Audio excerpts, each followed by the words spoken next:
Hey, aloha everyone. We got some featured candidates here. Yeah, moving back. Got it. Well, if you don't know what this is the Zoom room chat time where I talk about a subject that I've been learning on the journey of campaigning. And if you want to campaign, or if you just want a whole bunch of information that I'm gleaning off talking to people as I'm walking throughout District 9, you just listen to these chats, as well as after this recorded section, we get offline and we dialogue, we chat, we dream, we envision what it means to have a better Maui. Maui Naka Oi, Maui excels. So excited for that portion as well, where we have more dialogue and conversation. But for this section, the question was, what's my platform and how am I applying it to politics, to education reform, to holistic health? That's a good one. Well, let's just dive in right into it. Before I start, the main concepts we have to introduce is the concept of the Ahupuaʻa system. In Hawaii, that has been the sustainable management system of indigenous Hawaiians for centuries. Because of the separation or the disconnect from Hawaiian cultural ideas that's based in region, cultural ideas that's based for sustainability for thousands, if not tens or hundreds of thousands of years, recently has been disconnected by sugarcane, by industrialization, by foreign ideas and interests. So before we get onto that route, the Ahupuaʻa system is really land management system to maximize energy for food production, education, and it encompasses the social sciences in land sections. Ahupuaʻa system was land management systems that ran from the top of the Mauna all the way to Makai.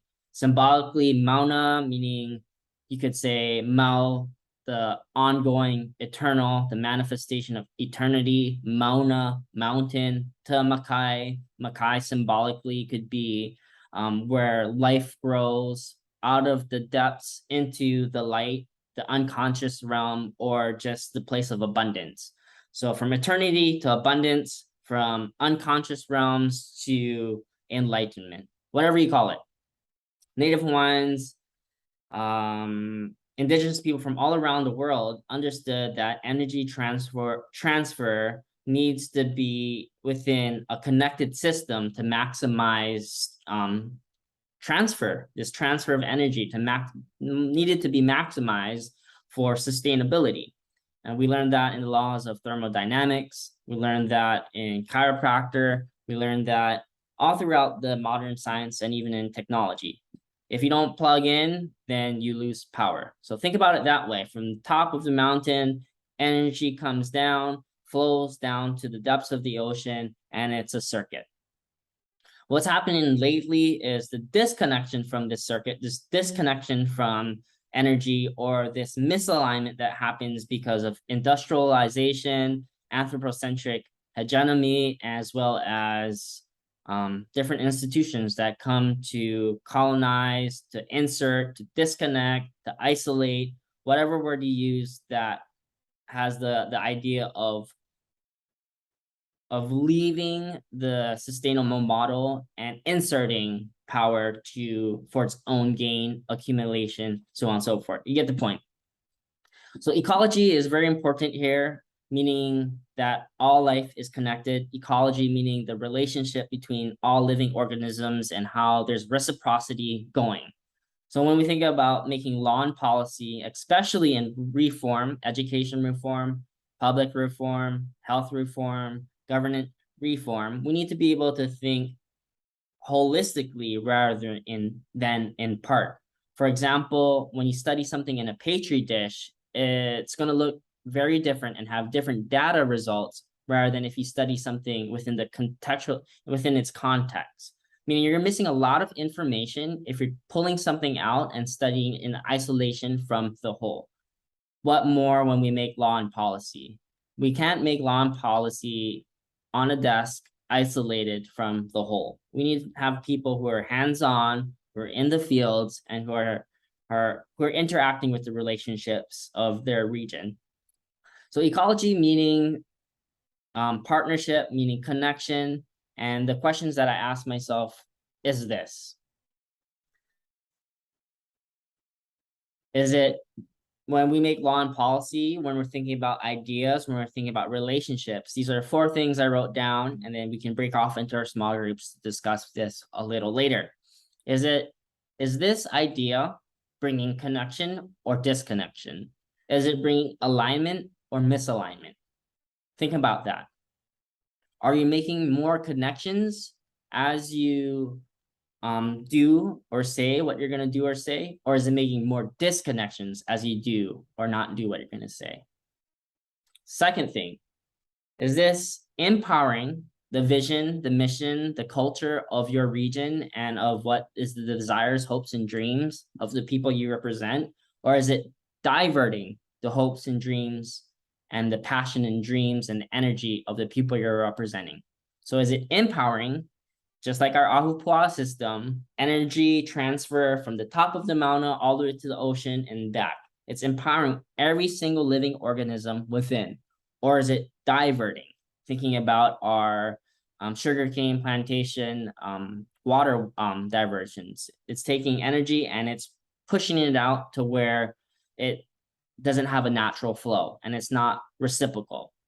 So is that idea or action or saying or non-saying empowering or diverting? That's number 2. Number 3, is it pluralistic, or is it transpersonal? So pluralistic meaning, is it fractioning? Is it creating more fraction and division? Or is it transpersonal?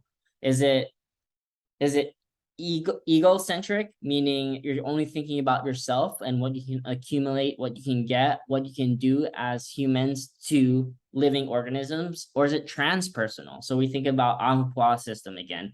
We had experts for every region of the Ahupuaʻa system. We had people who would speak like the mountain, speak for the ocean, speak for the trees, for the fish, for living organisms. They knew the harmony and frequency and vibration that was harmonizing within a system rather than disconnecting it and fragmenting it.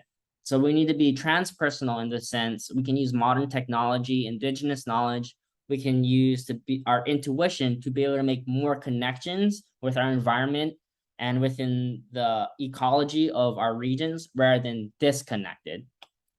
And there's a lot of directions we can go with that. And finally, the last thing, is this idea or action isolated from the region, or is it contextualized? When we isolate something, we know from the laws of entropy, anything isolated within a system heads to chaos, or is it contextualized? Are we coming with humility and understanding of ancestral knowledge to be able to keep sustainability going, to keep energy increasing into the direction where we need to be? Just like our universe that's accelerating and coming into fullness within itself, we can mimic and copy those universal laws. And how do we transfer that into policy and law? That's our question in our Zoom rooms. I'm excited to dive deep into these things with you, hear your answers, hear your voices. So if you want to get into these Zoom rooms, look at www.samforhawaii.com. You can email me. We're going to be having these chats all throughout the election time, and we can have a one-on-one discussion and dialogue.